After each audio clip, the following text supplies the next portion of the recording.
in the morning. My name is Daniel Vallis, and welcome to our channel.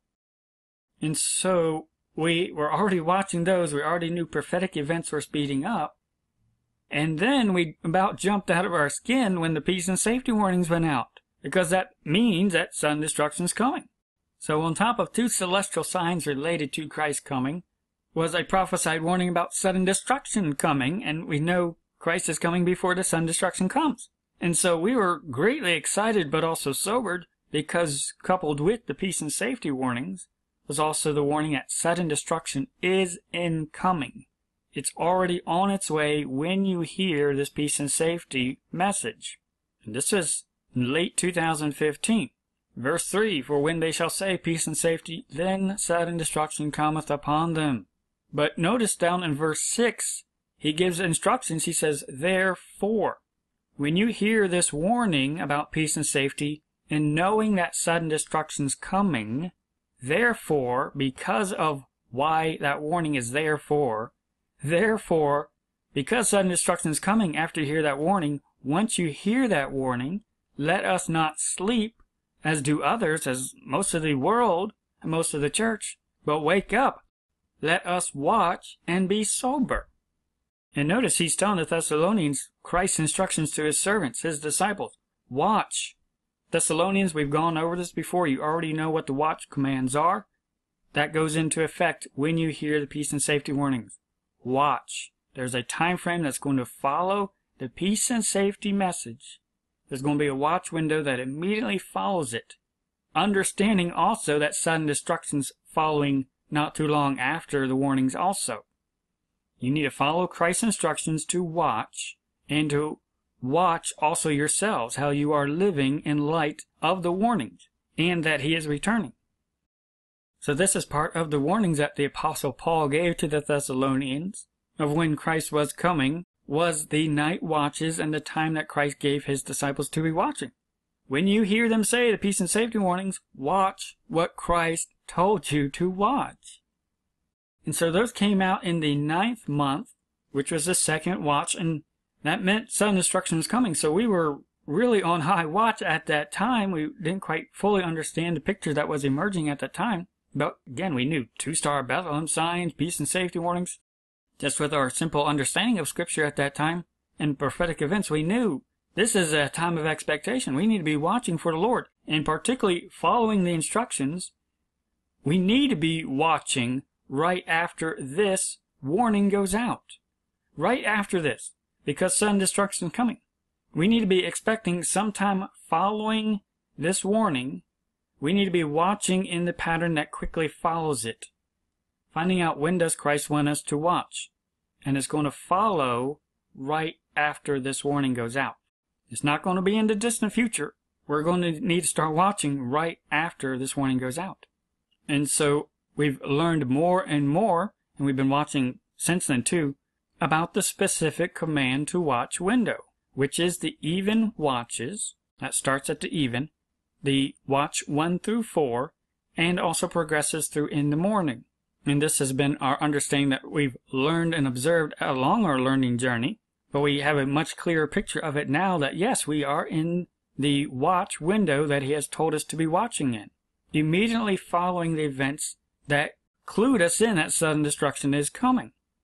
And so we've been on high watch since particularly the first star of Bethlehem. It took us a while to really get going. It definitely caught our attention, and particularly when we saw the second one of, okay, we really need to be detailing what's going on here. And our ministry has been watching the general prophetic picture for years anyway, but this is really when our high watch period got kicked into high gear. And over that time we also observed how the enemy was watching the exact same window. They were watching the exact same calendar events even.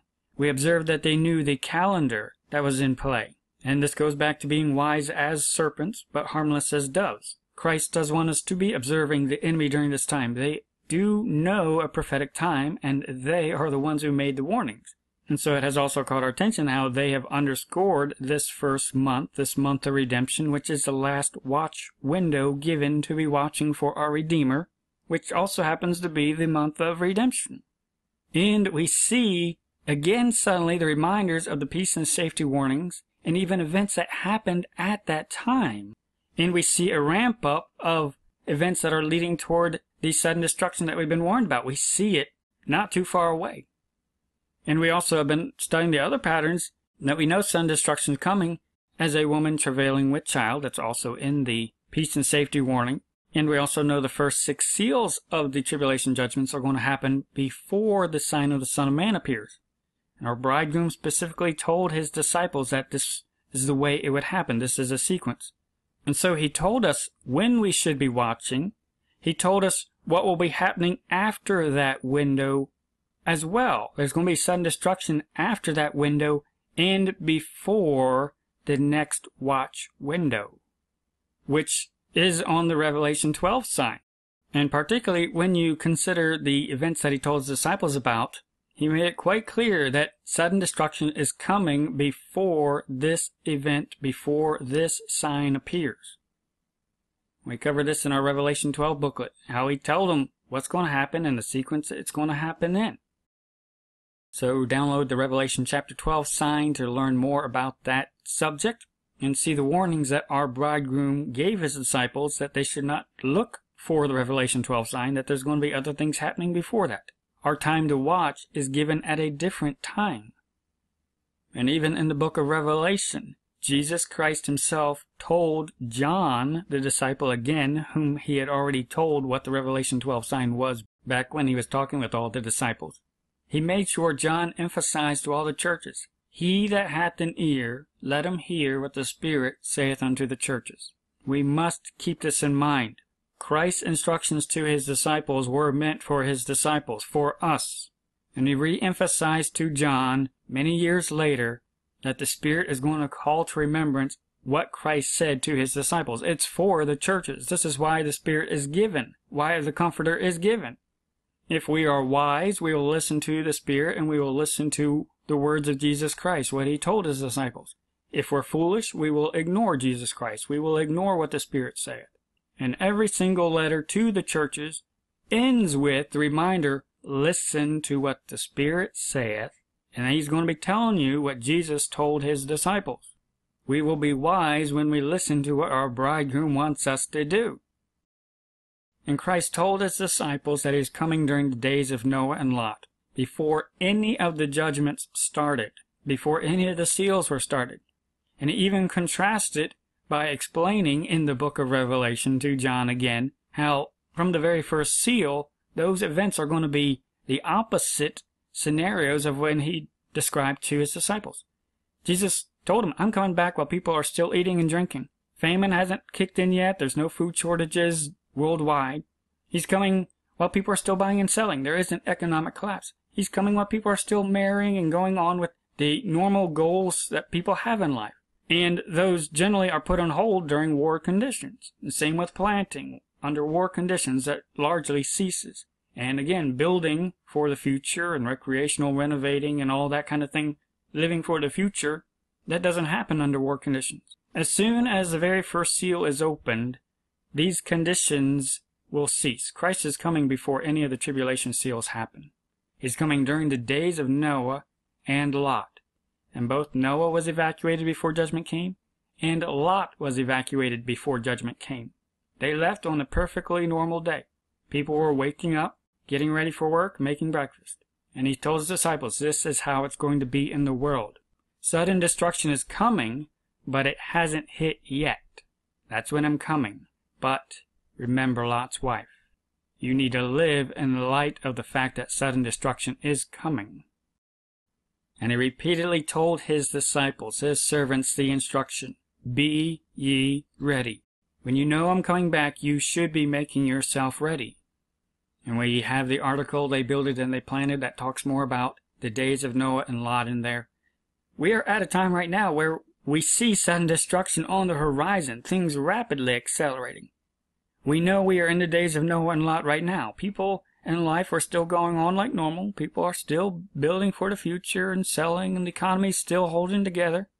But even the world senses that sudden destruction's on the horizon, the very close horizon. We look at the commands that our bridegroom has given us of when we should be watching. cue cards such as peace and safety that should cue us in that we really need to be watching and living in light of his return. And be watching for this sudden destruction and observing that it is coming and about to hit. And we consider what he says about the days ahead, and we know we are told not to look in those days ahead because he has told us the sudden destruction will be happening during that time. The time we need to be watching is where we are now, watching what he told us to watch. And when we watch what we're supposed to watch, when we listen to the words of Jesus Christ to his disciples, when we listen to what the Spirit saith to the churches, we'll have a much clearer idea of where we are prophetically and what's going on in the world and why the enemy is acting like they are. Because they know the time too. They know when we are supposed to be watching. Because they are watching for the Son of Man to return too. Herod is watching for the king as well, because that means they will be unrestrained. They're watching this exact same watch window.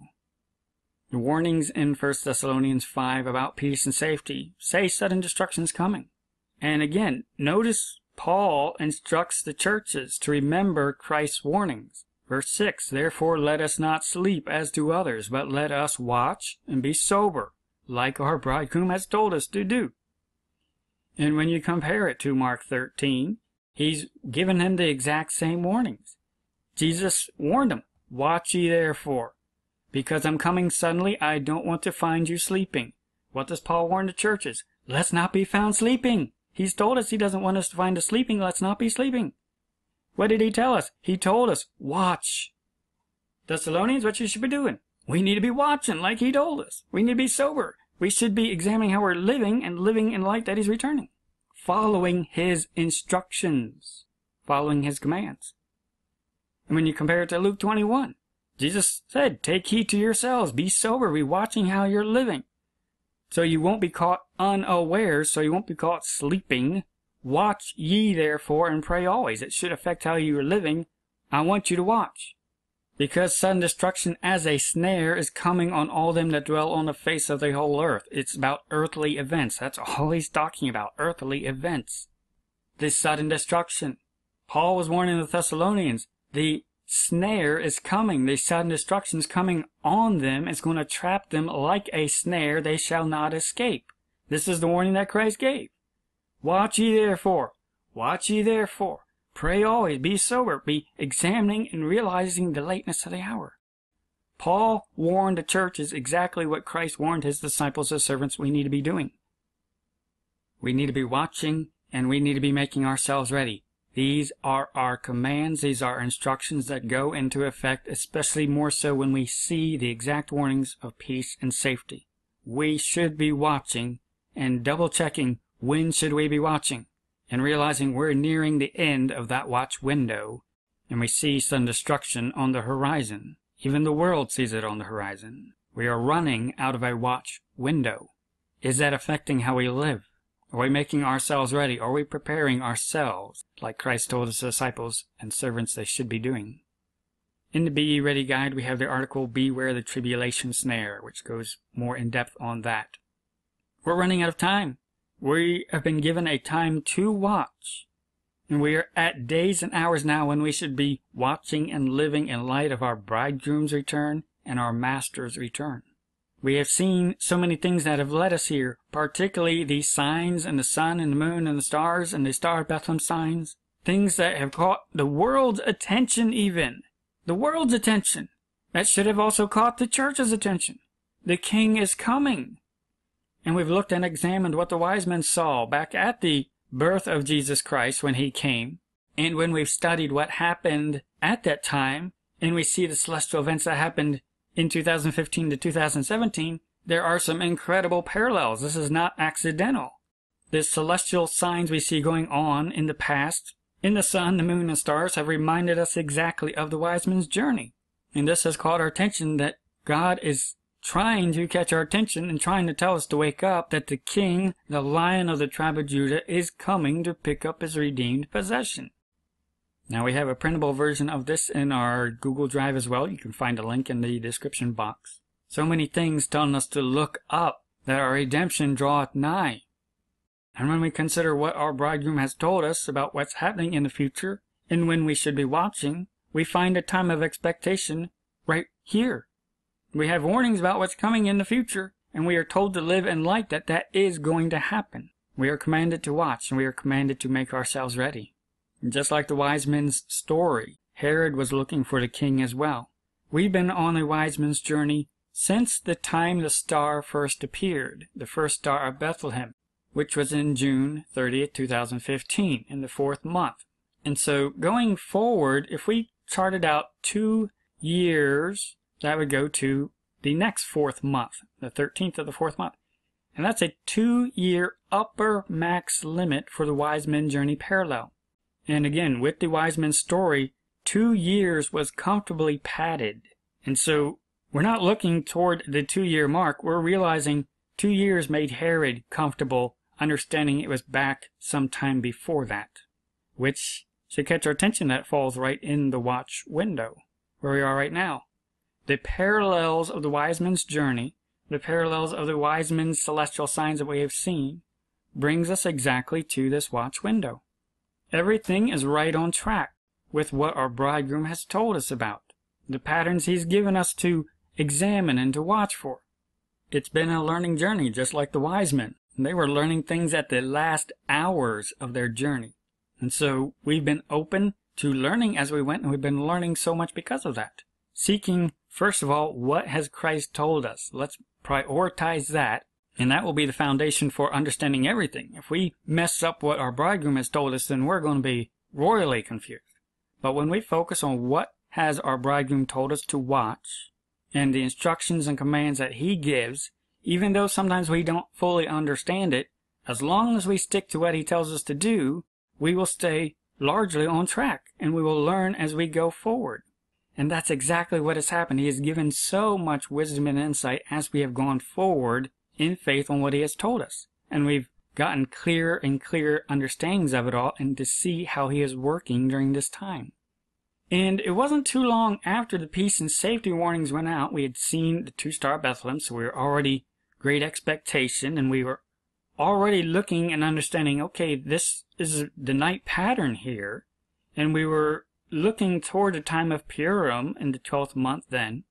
And is when we came really onto the doorstep of that, so to speak, that the Lord brought our attention to Jupiter at opposition.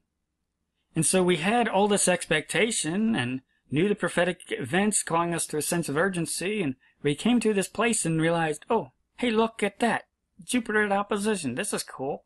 And then we realized, oh wait, that's happening in the Lion of the tribe of Judah, right where the 2-star Bethlehems happened and occurred. And that's when the Lord gave more insight that there's a lot more going on in the sun, moon, and stars than we realized.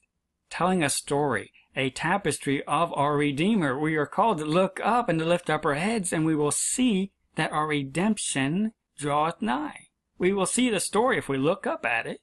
And so it's been incredible to see this story unfold, and the Lord give more wisdom as we've gone forward on our journey.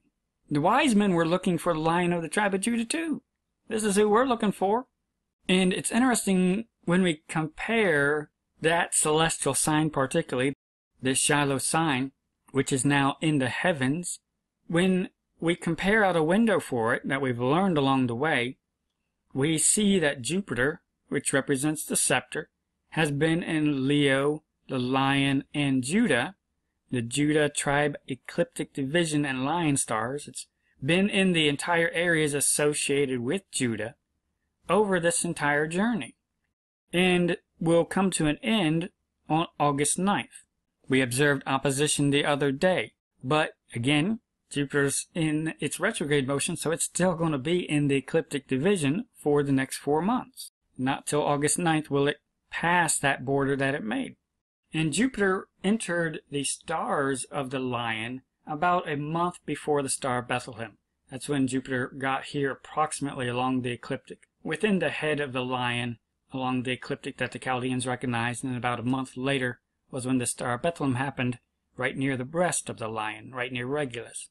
So it's been amazing to see how that umbrellas this entire wise men's journey we've been on, where Jupiter, the scepter, is going to be in Judah, the stars and the divisions along the ecliptic associated with Judah.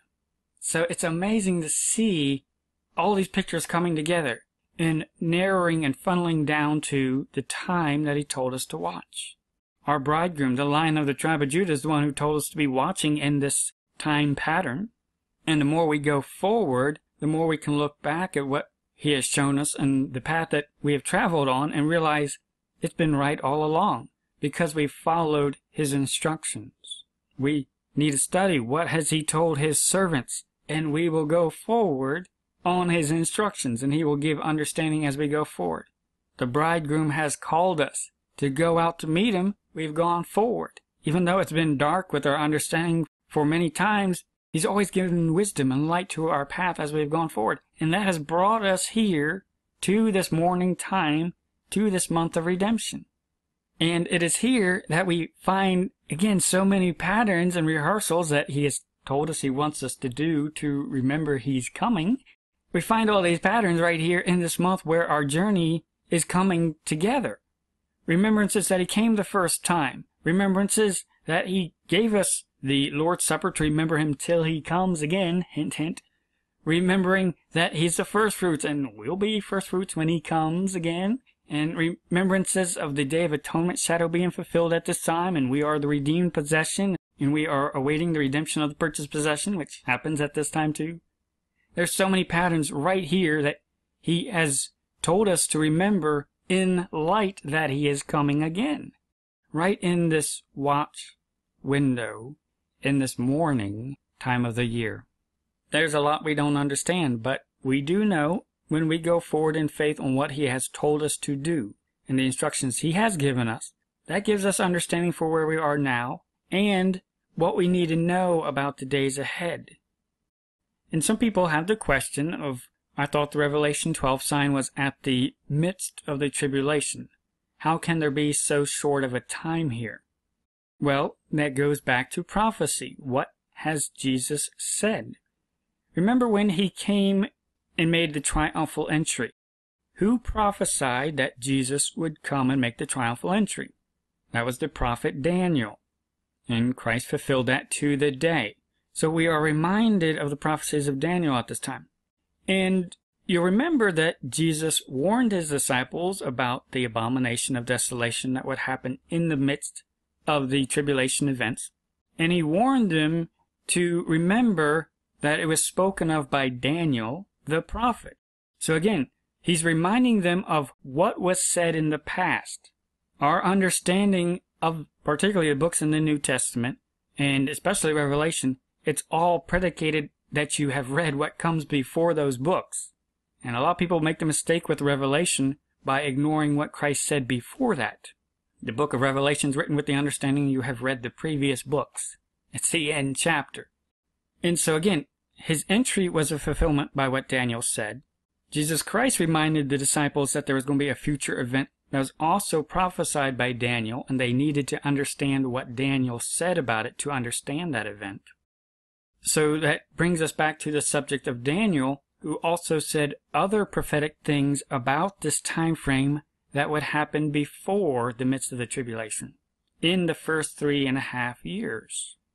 There's other prophecies at this time, and our understanding about the future is clarified by reading what Scripture already says about it, particularly the prophet Daniel. And Daniel was the chief astronomer in Babylon, and he prophesied that during the first 3.5 years of the tribulation, Satan would be allowed to mess with time for 3.5 periods.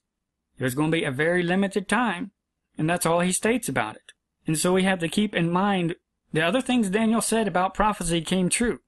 And what he said about the tribulation time period is also going to come true, even though we don't understand it exactly how it's going to play out. But it is going to happen in that first 3.5 year period. And even Jesus himself referenced, make sure you understand what Daniel said about the events surrounding the abomination of desolation. And so I highly recommend you download our booklet, Time of Perplexity, the Tribulation Spiral of Time. Because Daniel spoke that there is going to be a time before the midpoint where Satan is going to be allowed to mess with time. And even Jesus told his disciples that there was going to be great perplexity during that first half. So definitely download this booklet. You can find a link in the description box. We are at a time right now where we have been told to watch. We've been commanded to watch. We've been commanded to listen to what our Lord and our bridegroom, our beloved, has told us beforehand, understanding that sudden destruction's coming. And even the world knows that it's coming, and it's coming very quickly. It should affect how we live when we see the geopolitical events, when we see the prophetic events, when we see the celestial events, when we see the patterns and shadows even in this month of redemption. Everything calling us to look up and know that our redemption is drawing nigh. And we can have great expectation of the redemption of the purchased possession when we watch what we have been told to watch. He that hath an ear, let him hear what the Spirit saith unto the churches. Let this be our top priority. What has Christ instructed his servants? What is the Holy Ghost reminding us about? What does the Apostle Paul remind the churches about? What does John remind the churches about? What the Spirit saith unto the churches. When we follow the instructions that we have been given and are for us, we will be wise. If we willingly ignore what the Spirit says and what Jesus Christ says, we will be foolish. He that hath an ear, let him hear what the Spirit saith unto the churches. There are so many patterns right here at this time reminding us of what he did the first time, connected to his coming, and we are looking for him to appear the second time, keeping in mind all these patterns, remembering him till he comes. Again, download the Be Ye Ready guide. There are so many resources packed into this booklet, reminding us of the background of what Christ said, of when he would be coming, events and understanding about the rapture in the Old Testament, and again, to have an understanding of the rapture in the later books in the New Testament, you have to understand what was said about it in the earlier books, and how Paul and Jesus were both quoting the Old Testament prophecies. To have the best understanding of the rapture reward, you have to understand what was already said about it. And there's a great overview of the raisings, resurrections, and returnings, the different times of redemption. Not everybody's going to be redeemed at the rapture. The tribulation saints are going to be redeemed later. There's multiple redemption times. And Christ reminds his servants, in light of his coming, remember Lot's wife. Remember Lot's wife. He wants us to be ready. He wants us to diligently seek him, to diligently seek out what does our bridegroom want us to do? What does our beloved, what does our master, what does our king want us to do? And let's follow instructions. And he is a rewarder of them that diligently seek him and that serve him. And he is going to reward every man according as his work shall be. Let us serve him. Let us finish strong. Let's have the understanding that he's returning affect how we live. So we won't be caught unawares. So we won't be punch drunk on the cares of this life. So we'll be living as though our Redeemer is about to return, aware that sudden destruction's coming. And it should affect how we live. Watching for our Lord, understanding what he wants us to do, how he wants us to live, making sure our relationship and fellowship is close to God at this time. Let us be attending to what he wants us to focus on. Watching for him. Again, download the Triumphal entry notes, and the more we are reminded about our redemption at this time, we will be reminded that our redemption draweth nigh, and there are expectations of the redeemed. We do not know the day or hour. We are not focusing on a day. We are looking at this time, at this month of redemption, expecting the Lion of the tribe of Judah in this month of Judah, the King of Kings in this month of Kings, to pick up his redeemed possession. Let us continue to examine and rehearse and remember the patterns of redemption during this time. Let us constantly review them, because the more we do that, the more it impresses on us the lateness of the hour, but also why we are looking up. We are looking for our Redeemer. That is where our eyes and heart and life should be focused on. And especially more so when we know the time, when we know the day is approaching. And very early in the morning, the first day of the week, they came into the sepulchre at the rising of the sun. So many powerful pictures of our redemption happened around this pattern of in the morning. This is where we find ourselves at now prophetically. And we are waiting for him, our great hope and expectation. We have heard the trumpet calls at midnight that the bridegroom cometh. He's coming back. We are looking for him the second time. And so we are going to rise up, we're going to trim our lamps, and we are going to go forward, looking for our Redeemer, looking for our King, looking for the Lion of the tribe of Judah, our beloved. We have been listening to his voice, to his instructions to go forward. We have gone forward. It's been a long night, but we continue to hear his voice. He continues to give wisdom and insight and light to our path as we go forward. And we are finding ourselves at the dawning of the day in the morning, when we are expecting our Redeemer. We are expecting the one who rose from the dead, who paid our atonement, who paid our ransom. We are looking for him, knowing that he is coming. He is coming a second time. He is the one we desire. He is the one we adore. He is the one we are looking for. So we will serve him, Jesus Christ, our Redeemer, first and highest above all else. Maranatha.